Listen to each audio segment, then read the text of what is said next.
Welcome to Tell Me Who You Really Are, the podcast that cuts through the noise to uncover what it truly means to be human. Here, we don't hold back. Whether you're a familiar face or an everyday person, this is where we get real about what's truly going on in your life and, more importantly, how you can break free from the barriers holding you back. I'm Jo Emerson, one of the UK's top coaches, and in each episode, you will get to listen as I coach my guests in real time, peeling back the layers of fear, frustration, and self-doubt. These are raw, honest, and sometimes painful conversations, but they're also hugely empowering. If you are ready to see what's possible when you stop hiding and start living, then you are in the right place. Today we're listening to my conversation with Alice, a successful writer who came to me wanting to react less personally to feedback and criticism in order that she could do better at her job and find a life a little easier in the feedback culture at her work. What she reveals in this episode will echo with you if you've ever become convinced that life is a competition. We explore Alice's draining habit of comparing herself to other people and discover that this is rooted in an upbringing in which she always felt like the silly baby of the family. This episode is for you if you want to break out of a negative self-image and stop competing with everyone you meet. So, Alice, welcome. It's so good to have you here. Do you want to tell me what it is you'd like to work on with me today? Yeah, so I think what it is I'd like to work on is criticism.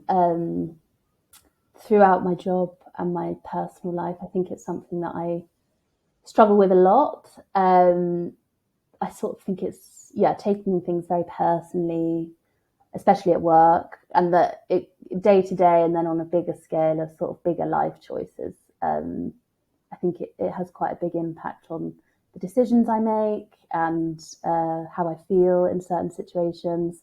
And I think that it's to do with sort of confidence and resilience. And yeah, that's sort of what I'm hoping to explore with you. All right, brilliant. I love that.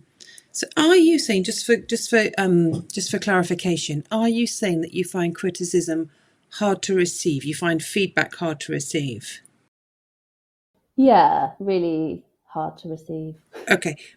How does it feel? So when, say someone's, I mean, I don't know what your job is, but most jobs these days most organizations are trying to develop like a feedback culture where we're all open to what other people see in us because it's opportunities for growth and all the rest of it. Obviously feedback needs to be given in a certain way, otherwise it can be a sledgehammer. But there's this idea that we're all growing and evolving as human beings, and part of that evolution involves us getting feedback in order that we can assess it and think, oh, actually, I would quite like to work on that. Are you saying to me then that when you receive feedback at work, how does it feel to you to receive feedback at work, to receive criticism? How does it land? Like, what happens inside you? Yeah, so I think so. I'm a writer, so it is a lot of feedback because everything you write gets criticised. Pulled Is how apart. I see it. But I think over the years I've sort of got a bit more used to that and I can understand the process a bit more. But I think in my last job, there was also sort of development chats around like what you need to be doing more of and things like that. And I found that a lot harder. How it lands, I would say, is this sort of like a burning sensation. I think it sort of feels, like a burn. I really that I've understand. done What a something great wrong. description. I've been wrong. Okay. Yeah. Okay. Tell me, what sort of writing do you do? Are you a journalist? Yeah, I am a journalist, and so I worked at an agency. I'm now at a charity, but I do freelance for some papers and magazines. Okay. So your full-time job is writing copy for a charity, and then you do some side hustle of some journalistic articles for Cosmo and things like that. Yeah, got it. Okay. Plus articles. Okay. So this burning sensation, this sense that I've been wrong, there is a word that I think might explain that emotion. I'm wondering whether there's a word I'm thinking of. I'm wondering if you could find a similar, or I wonder if I asked you what word you might use to describe that, whether it might be the same word as the one I'm thinking of. I've written it down, but I'm interested in what you... Shame? Yes, exactly. That's the word. Exactly the word I've written down. Oh, can we see any? Look, shame. There it is, Yeah, right there. Shame. yeah, yeah, Yeah. Okay. And underneath shame is the belief I'm not good enough. yeah. I'm not good. Yeah. Okay. When did you first experience, or when can you first recall feeling that burning sense of shame in your life? Oh, I think at school. I think it was at Yeah. school. Um, yeah, I think I was a fairly high achiever, but if there were subjects or things that I wasn't good at, I really felt, yeah, almost it would cause me so much distress. Like I was really bad with sort of maths and chemistry. I really couldn't always get my head around it, and Mm-hmm. I just used to sit in the room and feel a bit sick, that I couldn't follow what was going on, or just this sort of burning sensation inside that everybody else understood what was going on and I didn't. And what would that have meant? What was the catastrophe that was going to create in your mind's eye? Um, I suppose, embarrassment that that I would be somebody would find out that I didn't understand, or everybody else was able to grasp it, but I was the only one in the room Right. that didn't. So is that a sense of being on the outside? Yeah, possibly outside and maybe a bit slower or stupid, I suppose. Okay. Yeah. Now, obviously, today you're aware as an adult that as human beings we're like great at some subjects, not great at others. There's very few. They're very annoying, but there's a very few people who can just like boss all the subjects. I did go to school with one actually. He was head boy and he was brilliant at everything. Yeah, Adrian Walkling was his name, and he was just got 9 A stars and everything. Whereas I was like you, a pretty high achiever, but I really should have been in the bottom set for maths. They had me in a higher set because I was good at everything else, and my God, it was a struggle. So I was very glad to get a pass at my GCSE maths and never have to go there again. yeah, But it's normal, right, to be left brained or right brained. It's normal to not be great at some subjects. But as a kid, as a teenager at school, being brilliant at some things and then not so brilliant at others, you said to me that the catastrophe that you were making up in your head was that somebody would find out that you'd be seen to be stupid. And I'm wondering what disaster you thought that would cause to befall you. If people thought you were stupid, what would that mean? Or what would that cause to happen in your mind? yeah. I suppose it's my sense of self, maybe, like that I put so much on being diligent at school or studious that Right, the idea that someone might find out that I is like my whole sense of self would right. come under fire, I suppose. Yeah, okay, your identity comes under fire.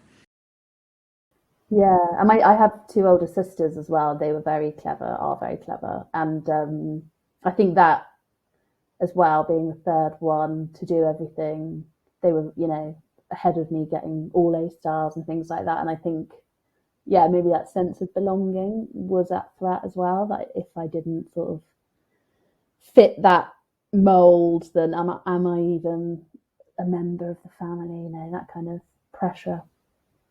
Okay.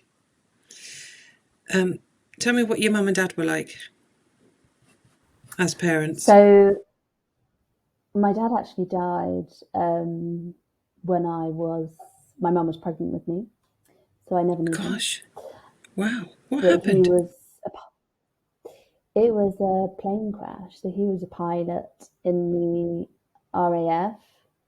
So yeah, he Wow. was sort of on a training thing, and the plane crashed, and he Gosh, your poor died. I think mum. his age.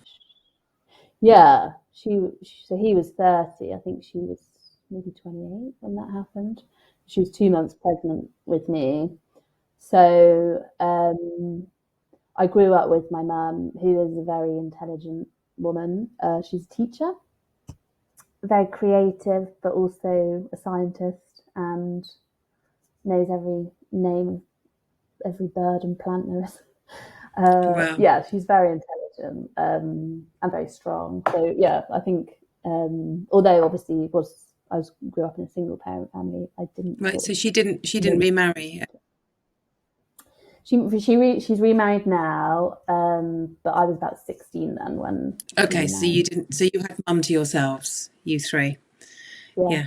yeah. Gosh, I looked after my three girls on my own for 6 years. It was Did like you? yeah, it was amazing. In between, I left my first marriage, and it was a long time until I met my 6 years until I met my now husband. And people used to say to me, "How do you do it? How do you look after three children on your own and work?"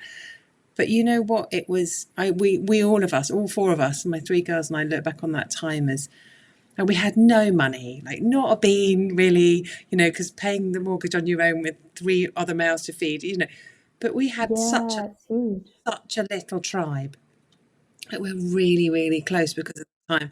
And then when I met my husband, we were ready to sort of open up, and allow him and Yeah. his son. Um, but it was exhausting as well.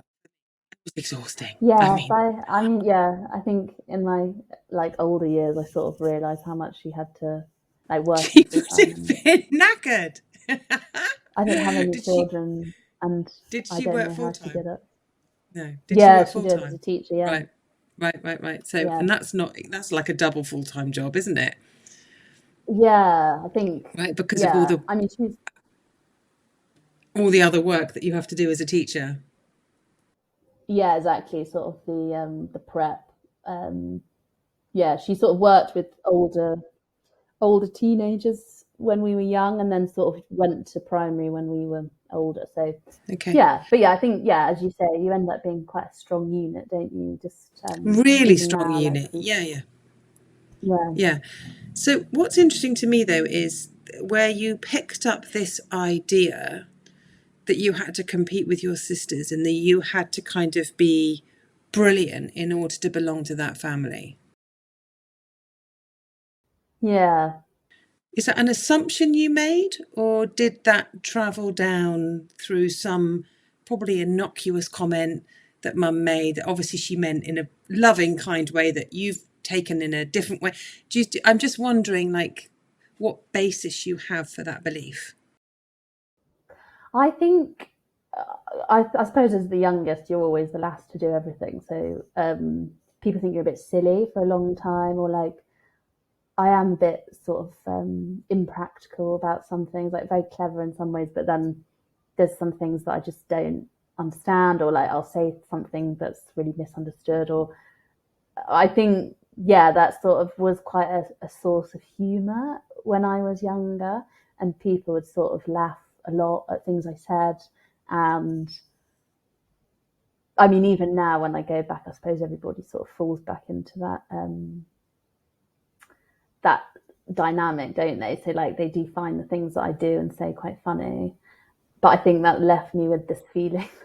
I didn't want them to find me funny. I wanted them to take me seriously. And yeah, I think it sort of fueled, yeah, that need to achieve, I guess. Right, that's interesting. In all families, there are, I'm sure you know this, there are roles that we take on. And it's usually the diligent one, the rebel, and the kind of creative, scratty one, or there's lots of different roles, right?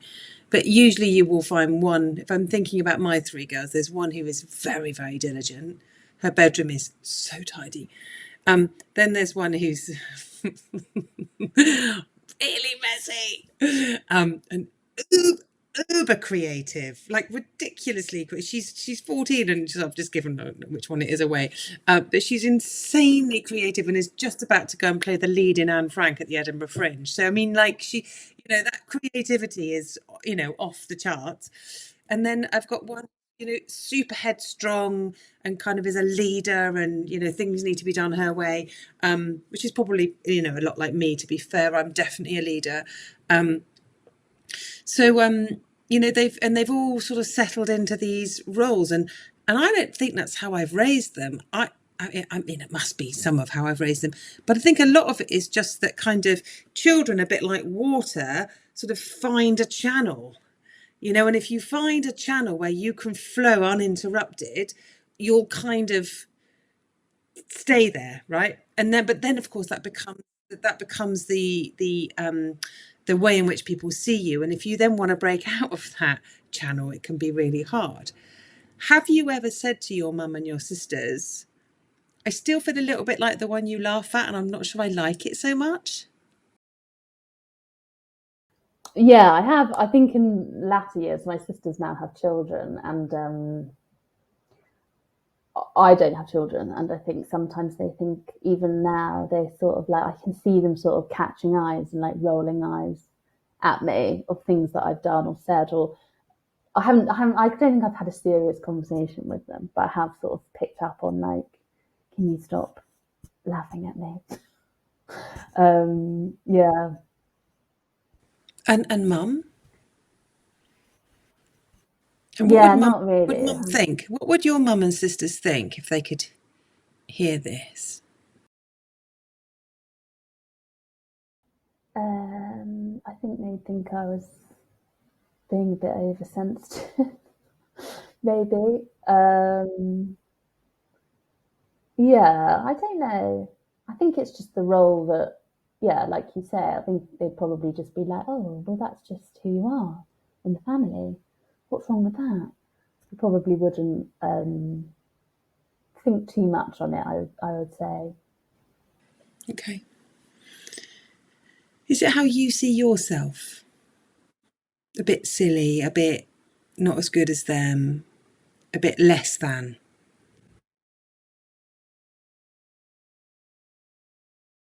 I don't know, because I think my adult life, and so I live away from where they all are now, and I think a lot of my adult life I've almost set up to stop myself feeling like that. Not that I take myself really seriously, but I think I work very hard, and I do. My career has been quite a big focus for me, and I think, I don't know if that's why, but yeah, I feel like it's a different sort of world when I go back there. I sort of, which is grounding in a way, but I don't think it is how I see myself now. Right. I think I Good. remember it when I go back, if you know what I mean. Yeah. So it's almost like a shadow self that sort Yeah, of that sort of goes to sleep in your normal life and then gets woken up by the family dynamic when you're there, and you're like, oh God, this again. And then you can put it back to bed when you get on the train home. As in yeah, home, as in your home now. I don't mean home with mum, I mean. yeah. No, I think that's exactly it. And yeah, I don't know. It's sort of sometimes feel like a bit of a relief leaving that setup, because yeah, I suppose it's not, it's sort of an unfounded trait I've been given that I don't know if I necessarily identify with that much anymore. Um, You are within your rights to say to your family, you guys can see me however you want to see me, but I want you to know that I don't want that label. I don't accept that label anymore. And I would really like our relationship to move on. yeah, yeah, I probably should. should Well, do you that could. because it is something. You could do Yeah, that. You should is very weighty, right? I should do that. yeah, It feels like a gun to your head, right? But you could consider after this conversation, you could consider that an act of personal high self-esteem would be to say yeah, to your mum and your sisters, I don't think I'm that person you see me as anymore, and it's really uncomfortable for me when you do the eye rolling thing, and because actually I'd like you to get to know who I am now. yeah, Because those family roles kind of work for a time when we're kids, everyone's got their channel. But if you're still stuck in a channel, they've obviously grown into their own adulthood, right? They're now mums themselves, so they've become multifaceted, and they've allowed themselves to become multifaceted. But yeah, it's almost like a family groove or a family rut that maybe you're stuck in. And what I find really sad is that they're not getting to know the real Alice. yeah, And as a mum myself, I'd be yeah, gutted if one of my daughters couldn't show me who she was at that, in her new evolution of who she becomes, because I'm fully aware that they're just going to keep on changing throughout their lives, and I've just got to kind of adjust myself to who they are showing up as at 18 and at 25 and at 40. And I said to them, I'm going to live till I'm 100, so I'll get to see you all when you're 70. They think that's hilarious. Like, I can't wait to see you all as old ladies. God, yeah, that's quite crazy, isn't it? I know, It's it is obviously fully nuts, the isn't it, reality then. when you think about it. But they can't imagine me at 70, let alone themselves at 70. Yeah, But to expect someone to stay in that box is unrealistic. It's what happens, but someone's got to be courageous enough to say, can we stop doing this? yeah, I think it does. It makes me feel quite immature, I would say, as well. Like sometimes, as much as I'm now like 32 and have my own place and a job that I like, etc. Like I feel like I've obviously progressed out of that child that I was. It does sort of bring me back to a place which I don't necessarily really like, or a part of I me know, that I I don't get that. really. Yeah, Yeah, you don't relate to her anymore, but they're still kind of dragging her around. So when you go back, there's almost an expectation you've got to go and inhabit that heavy 18. I don't mean heavy weight wise, but the heaviness of being that shadow person, that yeah, shadow, that heart yourself. yeah, and like sometimes, especially around like kids and stuff. Like obviously, I don't have my own children, Do you so want your own? I Do you guess want kids, I or are you think so. like, I'm still sort of. okay, right? I think so. I'm still deciding, but Yeah, I fair think enough. so. I do sort of see them in my future, but I think yeah, some of the sort of things that I don't know about children yet, or like I'll sort of not understand what they understand yet, or do you know what I mean? Like you're sort of Mm. I don't know those things, so sometimes I'll go back and talk to them about something or say something, and my mum or my sister will sort of be like, "Of course they don't know that yet," or sort of pick up on things that I'm not aware of yet. And sometimes that makes me feel really shameful, like I should know that. And yeah, sort of, I don't know, I worry sometimes about if I was a mother, whether that they would laugh at me, laugh at me then for things that I was doing, but they didn't think were quite right. Do you know what I mean? It's quite, I don't know if it's Mm. judgmental or just quite like, again, just sort of like the silly side that they see of me that I don't necessarily really want them to keep highlighting. Yeah, it's almost like there's a ranking in Mm, your, or that you are feeling. Of course, we don't know if any of this is actually true. This is your experience, right? This is true for yeah, you, and I'm not yeah, denying your feelings. This is very true for you, but it could be that they would, maybe you'd play them this and they'd be like, "This is what I want to talk to you about." Click, hit play. Um, probably not. But they might hear this, for example, and go, "Oh my God, we don't think that about you at all." When it could be that your eldest sister is like, "I'm so jealous of Alice's life. She's free. She can do what she wants. I've got these kids. I'm Yeah. knackered." It could be that your mum's like, you go and have your life.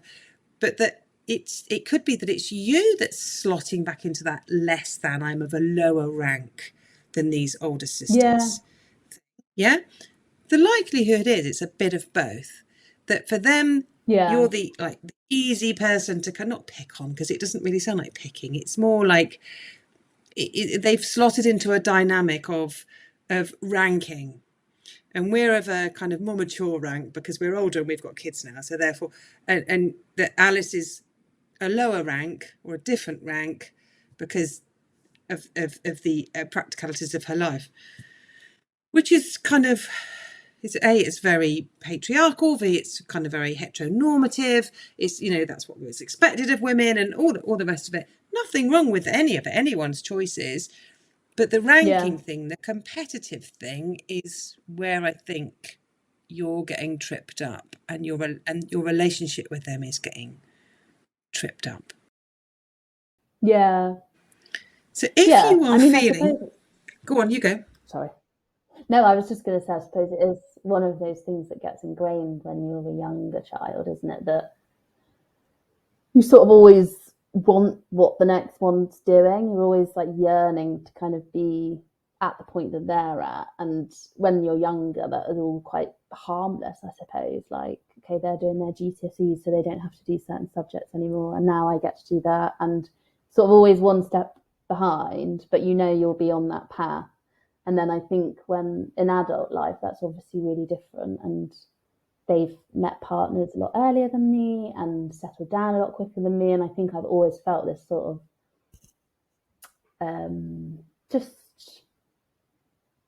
sort of yearning to get where they are at, which in adult life is possibly a lot more damaging than it was when I was younger.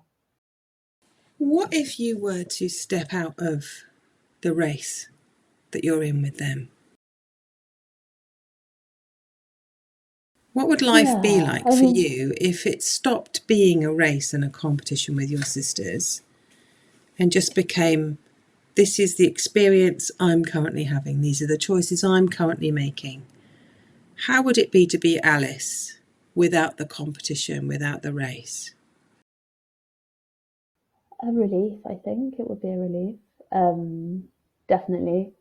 And I think I'm quite aware of it now. I did quite a lot of therapy when I was in my early 20s, because I did really beat myself up about the fact that I hadn't done that. And they were all having kids and I was in a really horrible house share in Elephant and Castle, like living with absolute weirdos. And there's just like the sort of our lives just went like this. And I felt really, although I felt the anxiety, I never really acted on it, which I'm glad I didn't, because I have carved out my own way.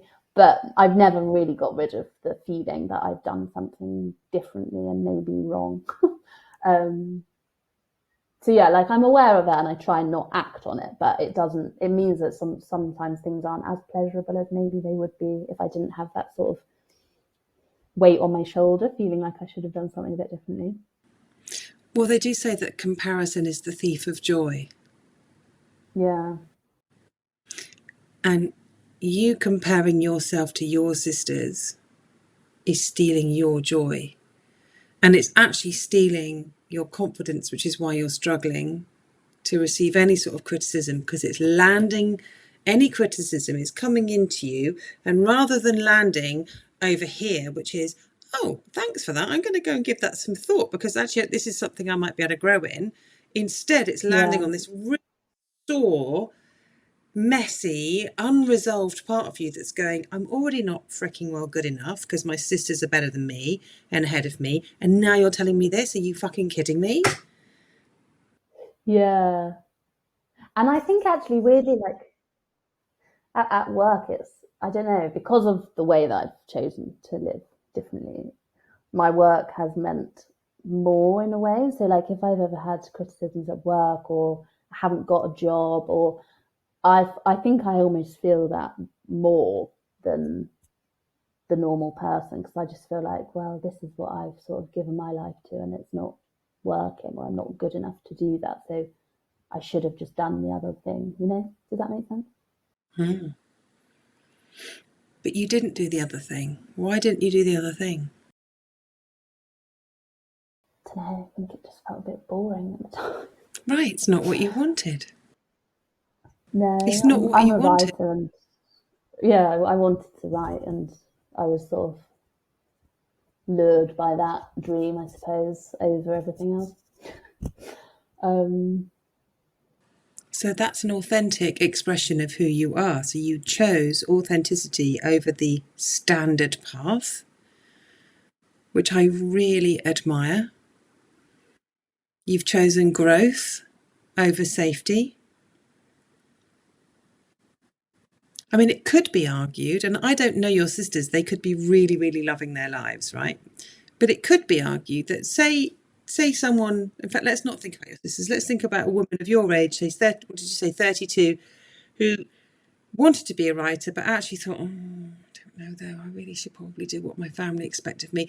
Got married to the wrong guy at 26, had 3 kids, and is now 33 and absolutely fed up to the back teeth of her life. Not her children, but her life. Dreads her husband coming home. Family holidays are a nightmare because she's got to spend a whole week with him. The kids are like unhappy because, she's unhappy. I mean, that's Yeah. the barrel of the gun we could have been looking down, right? Yeah. No, you're right. I think, I guess I feel lucky that writing has always been something that sort of, I guess, pervaded a lot of my other decisions. So I guess I'll always have that, whatever happens around me, and that's what I put my time into, and that's, I suppose, where my life will go. And I guess all the other stuff is kind of periphery to that at the moment. Which means you've built a life based around who you are and what you want. Yeah. So there's a part of you that has gone off and built a life, an authentic life based on who you are and what you want, and has gone for it. And then there's this other little bit of you go, but look at my sisters. But it's a little bit like a swan comparing itself to a blackbird. The swan could be saying, oh, I should really be living in the trees, and I should be black and small, and I should be, squawking like that. And actually what I'm bloody well doing is I'm down here on the river, and I nest in the bloody reeds. I'm not good enough. Hold on, you're a bloody swan. You're not supposed to be living in the fucking trees. Yeah, I've never really thought about it like that before. But it's the truth. That's the truth. You're not your sisters. Yeah. Yeah. Yes. Yeah. It's hard. It's a strange, because I feel like every time I go back, so they all live very close together. They all live in the same village, and I think every time I go back, I get this pang of like, oh, it's so homely here. Like it feels so familiar, but I suppose that's a very fleeting feeling. If I actually moved back there and did what they did, and do you know what I mean? It's almost like you've got this like perspective that's not real. I look at them and I think it looks really cozy, but it's not necessarily, I suppose, what it would feel like for me if I did that, I guess. Well, you have that as an option. You could go and write from anywhere. Yeah, true. Yeah, true. But I don't think that's what you're saying you want. And, I'm sure your sisters are really happy. I'm sure they've got lovely husbands or lovely partners, lovely kids. I'm sure they're really, really happy. And that's always there for you if you decide you want it. You are, however, only 32. Like, you're really young. Like, the whole of your adult life is in front of you. There's plenty of time to be going and living in a village and playing families if that's what you want. I know, it's funny though, isn't it? I feel so old compared. Even though As someone who's going to be 51 next birthday, darling, really, 32 is so young. So Yeah, young. it is scary though, isn't it? I think the age. I don't know if it is like getting to your 30s. There is so much like pressure I feel around this age. Kids and body clocks and all that stuff. Yeah, and Yeah, I've got friends that have sort of raced into that and then realised that isn't the be all and end all. But I do think there's a lot sort of telling you to do that stuff, and it does take some like conscious thought to be like, there's no rush. You need to like make sensible, good choices, and not because everybody else is doing it, I guess. Yeah. I just want to come back to the criticism piece, because there's a bit that we haven't covered. I know we've gone back a lot and kind of looked at the root of this, and I think the root of your issues with criticism is that you're comparing yourself to other people, your sisters in particular, but there'll be, I'm sure, other writers who are doing better writing than you and all the rest of it. But this like habit you've got into of comparing yourself, Yeah. which I think in our day and age is an epidemic. I think probably a pandemic. Everyone's doing it. It's not good for us. And our brains weren't created for the level of comparison we're now able to have with Instagram and and all the rest of it. I was only saying to my daughters last night, because they were, they'd heard about this this horrible accident on the Titanic sub. They were horrified by it, and I was saying, darling, 100 years ago we would never have heard of this. This wouldn't have been live in our consciousness. It's only now with the 24-hour news and the internet that we're able to hear about every disaster that's happening all over the world, and no one's reporting the fact that for 99% of the people in the world it's all right, like life's just ticking on. When our brains are programmed this level of stress and fear and worry. But if we come back to the criticism thing, I wrote down the word, and I only wrote down this word because of years and years and years doing this, and you're usually people who struggle to receive criticism are people who are overly attached to what I call their ego. Now, please, I don't think for a minute the big I am, ego, arrogant. That's not what I'm saying. I'm talking about that who I am, that feeling of who Alice is. And then about 5-10 minutes later, I made a note, you started talking about your sense of self and your identity being wrapped up in your writing. Yeah.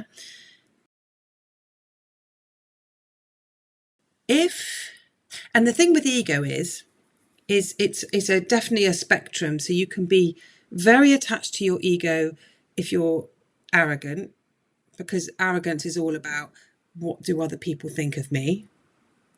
But we can also be very attached to our egos if we're very low in self-confidence and won't say boo to a goose, fear of rejection, because that's still what do other people think about me, right? So it's still the two egoic states. Most of us are sloshing around in the middle here somewhere, right? And I'm not saying it's bad to have an ego at all. We've all got them. But you should be in charge of your ego, not it in charge of you, if you want to have a sane and happy life. And I think what happens when criticism lands is that ego of yours gets hooked. Other people don't think I'm good enough. I'm feeling less than these people. Like that burning shame stuff that you said you felt. And often, if we're very, very attached to our egos and our identities, we end up in this competitive state with other human beings. Because what the ego tells us is, if I'm better than other people, I will feel better about myself. But that's actually not true, because if you feel better about yourself because you've compared yourself to another person, you've then got to find another person to compare yourself to feel better than, and then another, and then another, and then another. And it's an addictive cycle. Whereas those of us who've managed to kind of detach enough from our egos are aware that I'm completely aware now that comparing my coaching to another person's coaching is is just going to make me feel a bit sick and horrible, because either I'm going to think, oh, I'll do it much better than them, which is horrible, or I'm going to think, oh my God, I'm really crap. I never asked that question. Like, neither of which are affirming me or the other person. And then it becomes about me rather than about my client. Yeah. And you have this amazing gift of writing that you're giving to the world. What if, when a criticism comes, you could see it as the rational part of your brain, not the egoic part of your brain. The rational part of your brain could take it and think, I wonder if this might help me grow. Because you don't, like, all criticism is not valid, right? That's the first thing to understand, right? All criticism is not valid. Criticism always comes from the other person's worldview. Yeah?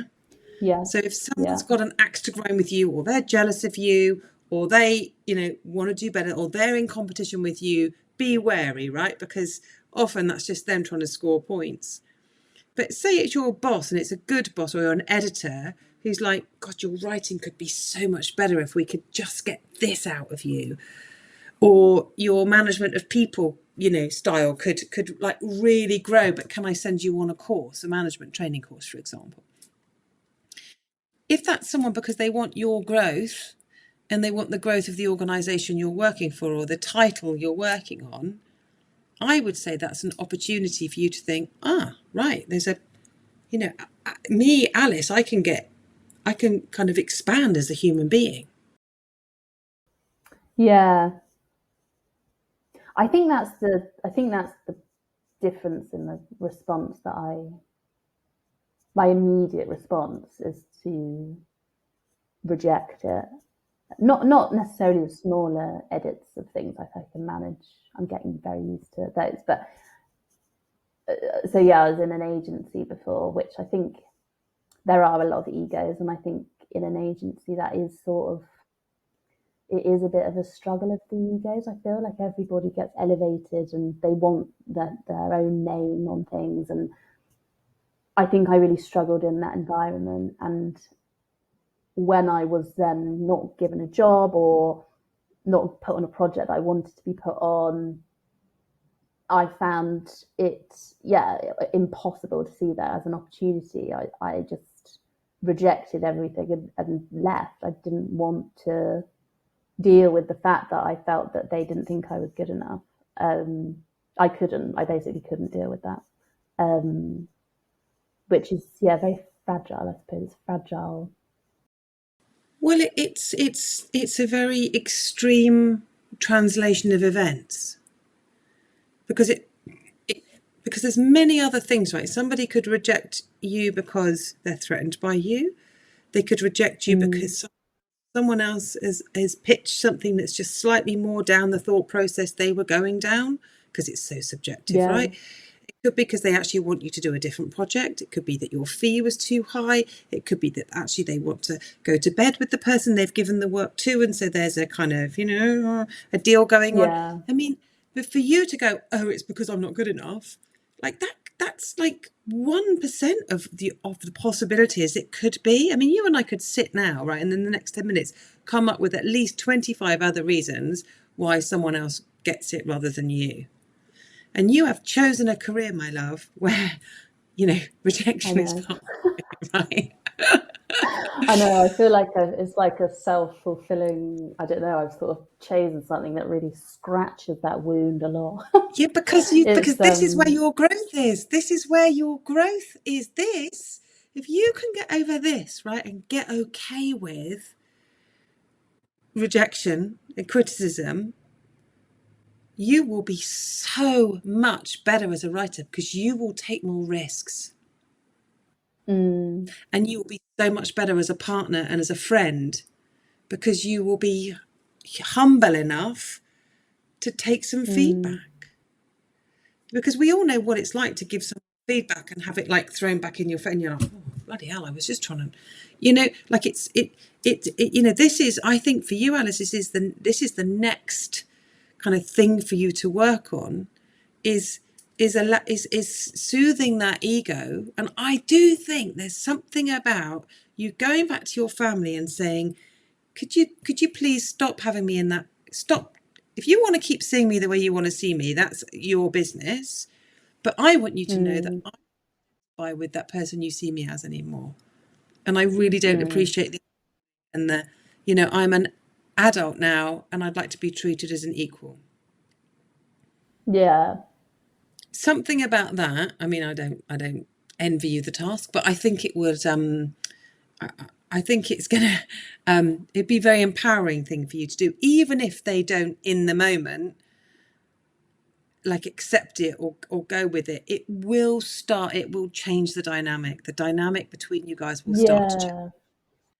Yeah, because if one of your sisters came to you and said, could you please stop talking about me like I'm the older sensible one, I'm fed up with that role, I have to be sensible all the time with all these kids and stuff, I just want to be seen as like still your sister, I imagine you'd be like, oh God, yeah, of course. Oh, I didn't realise I was doing that. Yeah. I mean, she has said stuff like that before, where she thinks that everybody looks to her to sort everything out and organize everything. And she has sort of tried to shake that role a bit. So yeah, I will. Maybe all three of you, maybe all three of you need to kind of get round the family board table, have a boardroom kind of thing. Say, should we shuffle the roles we're all playing? Should we have a kind of, shall we kind of re-establish who we are now we're adults and what we want to do? Because we're probably looking at each other all through the lens of the past. Yeah.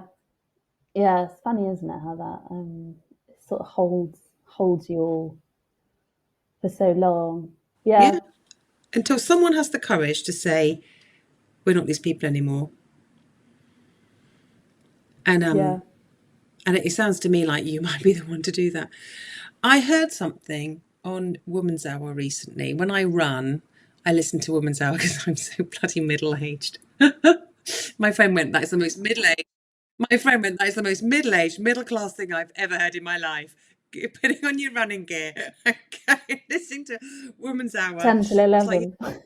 No, well, I have it on the on the BBC Sound, so access it anytime. Yeah. So I'm just listening to them at any time. I don't run every day between 10 and 11. That would be a commitment. I was going to say that was dedicated. Yeah, no, not that much. I do cycle every day, but not run every day. Anyway, I was listening to this one. It's probably about 4 to 6 weeks ago now, and there was this woman who was terrified of rejection. She was a writer as well, terrified of rejection, and it was really holding her back. She wasn't pitching ideas. She wasn't going for jobs. She wasn't dating. She just couldn't cope with rejection. So very similar to you, rejection, criticism, kind of the same thing. She read a book about basically overcoming this. This person had decided to go and get himself rejected every single day for a year, right? And after the year, he was no longer afraid of rejection. So she thought, interesting, I'm going to try this. So I think she said she managed 21 days where she tried to get herself rejected 21 times in a 3-week period. She did things like go up to someone in the street and say, could you please lend me £100? And this person actually considered it. And in the end, they had to say, oh, I'm really sorry, but I don't think I can. But she made it her mission to go out and get herself rejected. At the end of the 21 days, they said to her, how do you feel about rejection now? She said, I'm so much easier with it. I understand that rejection is just another human being saying, our energies in this moment are not matching. Wow. What I want and what you're offering are not quite on the same page. So I'm going to move on. And she said she really liberated her. And so something you could do is actually go to colleagues, go to friends, go to mum and your sisters and people you trust and say, I've just had a coaching session and I'm like looking at my fear of criticism and my fear of rejection. Would you please tell me 3 things you think are great about me and 3 things you think I can work on? It's an exercise I often do with clients. And I promise you, whatever you tell me, I'm going to take with humility. And I know you've sent it from a place of love because you want my growth. And I promise you that I am going to work on the things you tell me I need to work on, and I'm going to thank you for the things you say that you really appreciate about me. Because we are all a mixture of good and bad, bad being, again, good, bad, subjective. We're all a kaleidoscope of colours, and one of the ways in which we kind of get over that egoic, fear-based snarling we do when something comes at us that's critical, one of the ways we do that is to open ourselves up to honest feedback. So I think that could be, it's entirely up to you. It's not for me to tell you what to do, but as a coach, I would recommend you go and face the thing you're most worried about. Yeah, sort of like strengthening a muscle, I guess, isn't it? Yes, it's exactly that. Realizing, yeah, it's exactly that. Then you're sort of less scared of it. Well, it is a bit like jumping into deep water and learning how to swim. You're going to have to swim, right? And someone will be saying to you, right, kick your legs, move you're like, hey, I can't. Oh, I can. Hold on, I can. Oh, I can. Oh, look at me, I can swim. And the next time you get lobbed into, you're right. Next time you get lobbed into deep water, it's not so scary. You still don't really want to be in there, but because it's unlikely that you're ever going to be someone, Alice, who goes, bring me all the criticism you want, people. This is like who I am. But if you could get to the point where you're no longer terrified of it, then you've come. We're coming to the end of time. I'm really interested to hear from you what the main thing or things you're going to take away from this session are. Yeah, so I think it is, possibly the link between sort of my place in the family and where that kind of lack of resilience when it comes to criticism comes from. Maybe feeling like people misunderstand who I am a bit, and that's maybe a bigger part of it than I realized. And I suppose what you were saying about comparing myself to my sisters and how much that sort of weighs on me, again, is not something I've necessarily realized. I suppose just all those sort of bigger things in life that kind of impact your day-to-day responses to things, and how you by sort of dealing with the bigger things, maybe that would make you feel more able to, or stronger, or able to kind of face up to some of the criticisms because you feel more aligned, perhaps. Well, if you start feeling happier with who you are and less like the younger, less than sister, it's likely that criticisms, when they come, will be you'll be a bit more robust with them. One last thing to say, which is this notion of of being competitive, of life being competitive, and us being competitive with each other, and you being competitive with your sisters, is I've learned that life is only a competition if we choose to compete. If I'm choosing not to compete with other people, then I don't feel the need, that clawing need to be better than all of the time. I can just be the best expression of who I am, given the energy levels I have and the amount of stress my kids are putting me through on that particular day, and it fluctuates from day to day. And one of the biggest things I've learned in this last 12-year journey since I first trained as a coach, changed my life, trained as a coach, is that if I just focus on giving my best to the world today, it all seems to work out. And maybe that's your challenge. That's very good.